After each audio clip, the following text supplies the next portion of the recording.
beyond the buyer's aspect, right? Because the condos are one thing.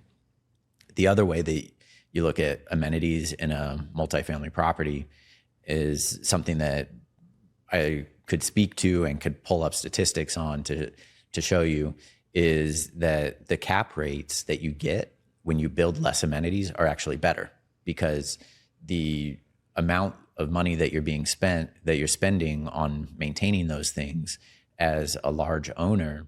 We're focused on smaller boutique development, and perfect example, Casa Vanita being a small scale 8-unit townhouse type project where everyone has their own space and we don't fully have to build out amenities, or shared amenities rather. More of the play, so you would say, for the buyer and for the end user is close to that everyday retail that we were talking about earlier. The amenity aspect is one of the things that comes into play quite a bit in my mind, because the thing that people are looking at today is, what are the HOAs? Because you have such high insurance costs and you have inflation in general, and you have the interest rates that are higher than they used to be.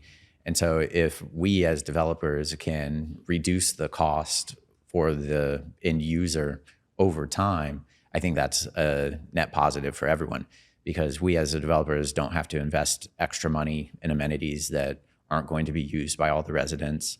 We're then also saving residents the additional cost on the back end to upkeep those amenities. To upkeep the amenities, because you're going to have maintenance, you potentially need to have service people that are going into them.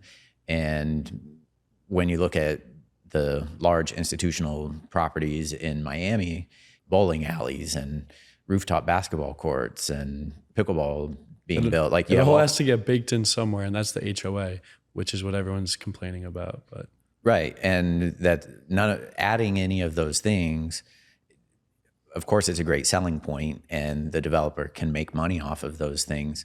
But is like tennis maybe is having a bit of a resurgence, but people who built the tennis courts back in the 70s in the condos here in Miami, how many years did those things go unused but being paid for by the HOAs?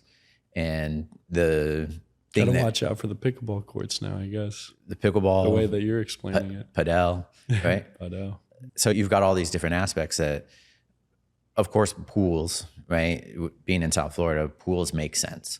But do you want to have a large pool that is in a massive building that you're sharing with everyone? Or in our case, for Casa Vanita, we're building a small pool for every single owner. And I think that from a luxury buyer's perspective, it's much better to have the privacy and to have something that's yours.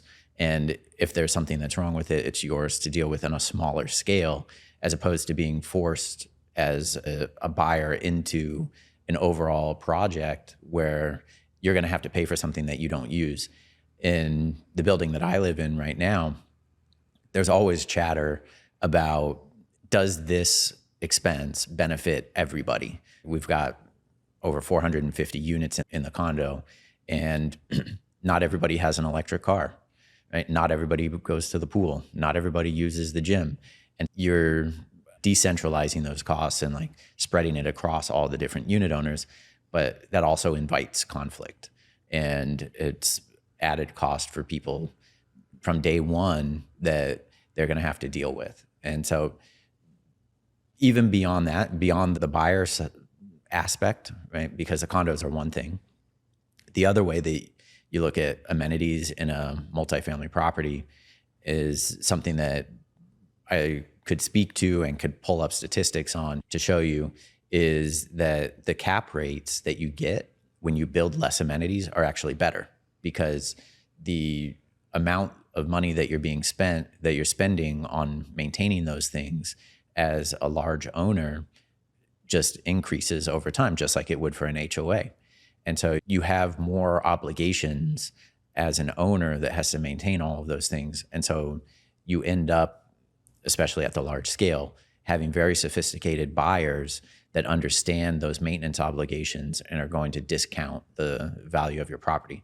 So all of those factors, whether it's for sale product or it's rental product, it makes more sense to me to not have to build those things in and not force those costs onto our residents and users. Yeah, absolutely. And then another piece of what we're trying to put together is really trying to build that missing middle, specifically townhouses, where there's a feel that you're stepping into your home and everything above you going vertical is yours. But you're also in a walkable location. So I don't know if you want to go about your theory on how that's been missed for the past maybe even 50 years now, and just how valuable townhouses are in an urban environment. Yeah, the opportunity that I identified was really because of the concentration of high rises and then the sprawl of single family homes. And then Coconut Grove was the place where I had the first kind of ideas about it. Was everybody wanted to go to Coconut Grove. If you're in Brickell, you would like to move to Coconut Grove. If you're in Coral Gables, a lot of them still also wanted to be in Coconut Grove.